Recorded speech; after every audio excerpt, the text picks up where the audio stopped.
Hello guys, welcome to my channel wisdom waves with doctor Mukta Sharma. इस आशा और विश्वास के साथ कि आप सकुशल हैं। आज की कहानी का जो मॉरल आपको अंत में मिलेगा वो आपको अवश्य ही सोचने पर विवश करेगा। मैं पहले नहीं बताऊंगी, आप कहानी सुनिएगा और फिर सोचिएगा। मैं कहानी शुरू करती हूँ। दोस्तों, एक बार वीर पुत्र हनुमान की माँ देवी अंजना कौशल्या से मिलने उनके राजमहल अयोध्या में आई। उन्हें बहुत गर्व था, अभिमान था अपने पुत्र हनुमान पर। चूंकि हनुमान तो आप जानते ही हैं, इतने महान करतब दिखाया करते थे। लेकिन फिर भी देवी कौशल्या ने देवी अंजना से पूछा कि आप कौन हैं, आप अपना परिचय दीजिए। अंजना बड़ी आश्चर्यचकित हुई। उन्होंने कहा, अरे आप मुझे नहीं जानती? मेरा पुत्र वीर हनुमान, जिसने इतने बड़े बड़े करतब दिखाए, जो आपके पुत्र श्री राम के साथ रहता है, आप उस पुत्र की मां को नहीं पहचानती? देवी कौशल्या ने कहा, नहीं। उन्होंने कहा, अरे मेरे पुत्र ने तो एक छलांग में समुद्र लांघ लिया था, आप ऐसे वीर पुत्र हनुमान को नहीं जानती? उनकी मां हूं मैं, देवी अंजना। कौशल्या ने कहा, बड़ी शालीनता से जवाब दिया कि अच्छा, अब मैं पहचान गई हूं कि आप वीर पुत्र हनुमान की माता हैं। इसी बीच एक और माँ का प्रवेश होता है, और वो माता है ऋषि अगस्त्य की माँ। उनके कानों में इनकी कुछ बातें पड़ गई थी कि ये अपने पुत्रों की बातचीत कर रही हैं। उन्होंने आते ही कहा कि अरे मैं ऋषि अगस्त्य की माता हूं, और तुम्हारे, देवी अंजना की ओर इशारा करते हुए कहा कि तुम्हारे पुत्र ने तो सिर्फ एक छलांग में ही समुद्र को लांघा था, लेकिन मेरे पुत्र ने तो एक घूंट में ही उस समुद्र को पी लिया था। ऐसे महान कार्य करने वाले ऋषि अगस्त्य की माता हूं मैं।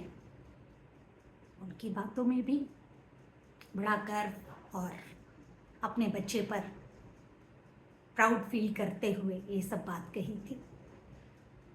तो इन दोनों की बातें जब हो गई, देवी अंजना और ऋषि अगस्त्य की माता की, तब कौशल्या ने जवाब दिया कि अरे देवी अंजना, आपके पुत्र हनुमान, और अगस्त्य की माँ को इसकी ओर इशारा करते हुए कहा कि आपके पुत्र अगस्त्य है ना, आप दोनों के पुत्रों ने ये बड़ा करतब, ये बड़े करतब, समुद्र का लांघना और एक घूंट में पी जाना, ये महान कार्य इसलिए कर पाए क्योंकि उन्होंने मेरे पुत्र के नाम का स्मरण किया था। इसीलिए वो ये महान करतब कर सके, दिखा सके। इसी बीच श्री राम का प्रवेश होता है। उन्होंने इन तीनों की बातचीत थोड़ी उनके कानों में पड़ गई थी। राम ने कहा, ये तो बड़ी चिंता का विषय हो गया। और उन्होंने जब देखा कि इनके मत भिन्न भिन्न हैं, तो चूंकि राम अहंकार मुक्त थे सर्वथा, सब प्रकार से बड़े सरल पवित्र हृदय के, ये तो आप जानते ही हैं। तो उन्होंने कहा अपनी माँ कौशल्या से कि माता, हनुमान और अगस्त्य ने जो ये महान करतब दिखाए हैं, ये मेरे नाम राम के नहीं हैं।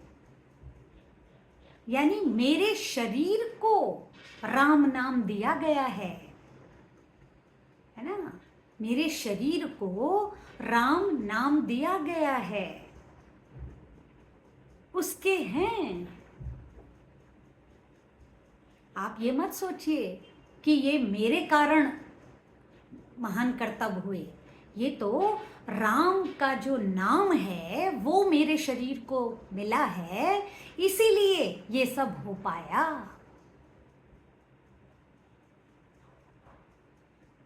तीनों चुप हो गए, शांत हो गए, तीनों माताएं। दोस्तों, कुल मिलाकर इस कहानी का जो सार निकलता है वह यह है कि राम नाम का जो जप है या राम के नाम में जो मैजिक है, सुपर पावर है, जो शक्ति है, जो महानता है, वो अनमोल है। उसका शब्दों में वर्णन नहीं किया जा सकता। साथ ही माताएं अपने बच्चों पर बहुत गर्व अनुभव करती हैं जब बच्चे बहुत अच्छा काम करते हैं। उनके लिए ईश्वर के सामने झोली फैला करके दुआएं मांगती हैं कि मेरा बच्चा कल को एक भला मानस बन सके, एक अच्छा इंसान बन सके, या जो कार्य वो करना चाहता है उसमें वो बहुत ऊंचे तक उठे जाए, पहुंचे। लेकिन ये प्रेम है माताओं का अपने बच्चों से। लेकिन बच्चों को भी चाहिए कि वो अपनी माताओं को प्रसन्न रखें, उनका आशीर्वाद प्राप्त करें, क्योंकि उनका आशीर्वाद तभी फलीभूत होगा जब वो अपनी माताओं को खुश और प्रसन्न रखेंगे।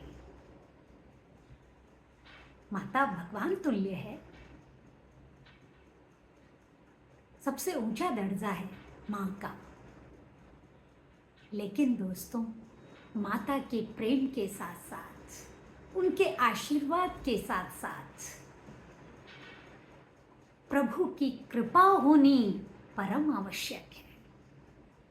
यदि प्रभु की कृपा हम पर होगी तो माँ का आशीर्वाद दुगना चौगुना फलेगा और हम हर कार्य में सफल होंगे।